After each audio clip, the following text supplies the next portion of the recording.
La décennie commence par une grande fête mondiale, mais aussi par une angoisse informatique appelée le bug de l'an 2000. Un ensemble de problèmes de programmation qui portent sur le format de la date dans les mémoires des ordinateurs. L'équipe, dirigée par le Lyonnais Jean-Michel Dubernard, réussit pour la première fois au monde une double allogreffe de main.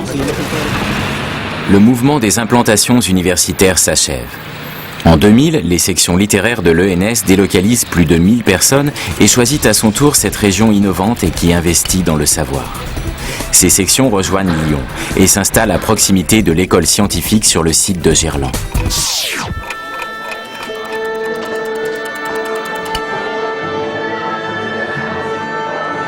C'est exact, si vous voulez bien voter, madame. À voter.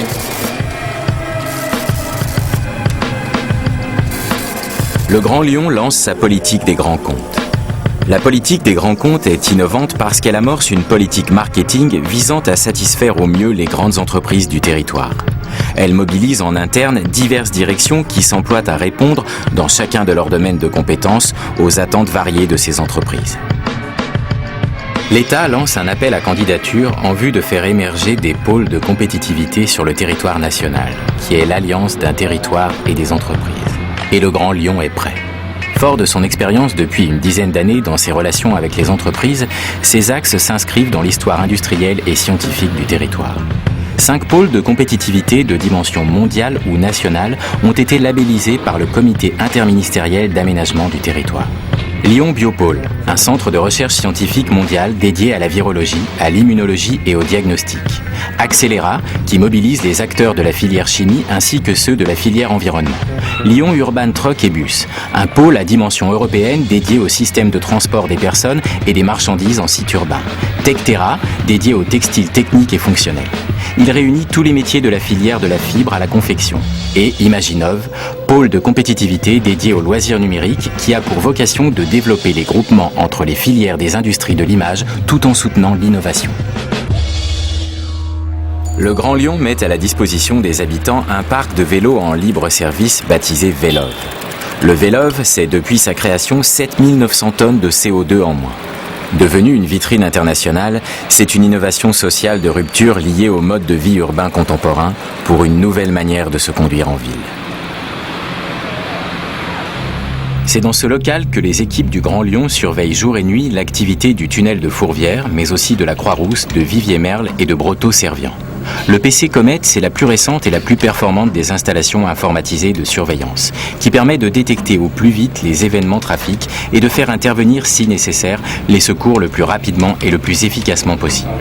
La surveillance y est assurée par des opérateurs intervenant 24 heures sur 24, capables à tout moment de mobiliser des équipes de patrouillage et de maintenance.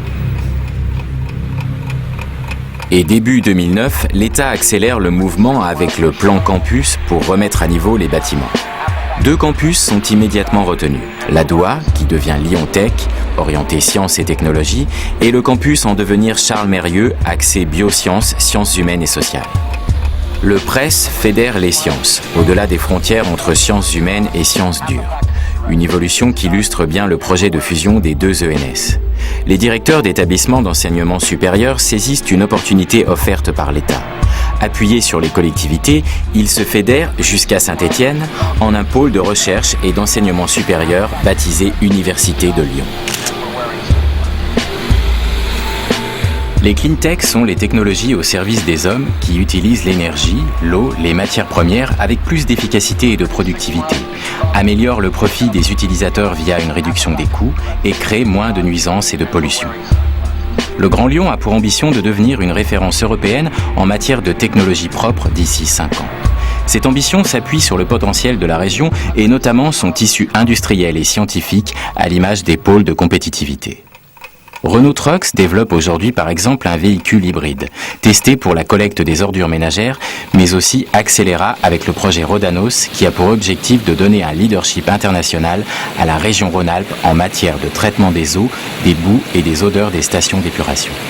Ce plan Clean Tech fait des écotechnologies un des foyers majeurs des futures innovations urbaines par modification des habitudes et des utilisations de logements que la communauté urbaine construit.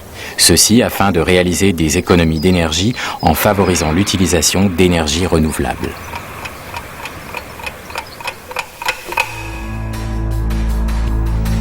En 2007, le Grand Lyon a adopté les objectifs du plan climat qui constituent l'un des volets de l'agenda 21 et qui vise à mettre en cohérence les actions menées par ses services et ses partenaires sous l'angle de la réduction des émissions de gaz à effet de serre.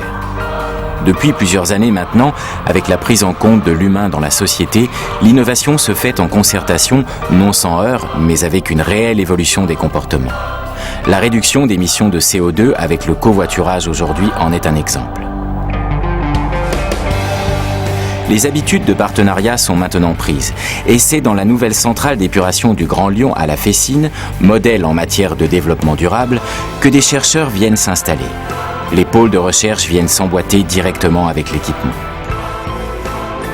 Le Grand Lyon met à disposition ses équipements pour réaliser des recherches. Il invente une nouvelle posture, devient acteur de l'innovation. Ce qui devient évident, c'est qu'il n'est plus possible d'innover seul. Le citoyen, l'entrepreneur, le chercheur, la collectivité vont devoir se parler, se comprendre et faire équipe.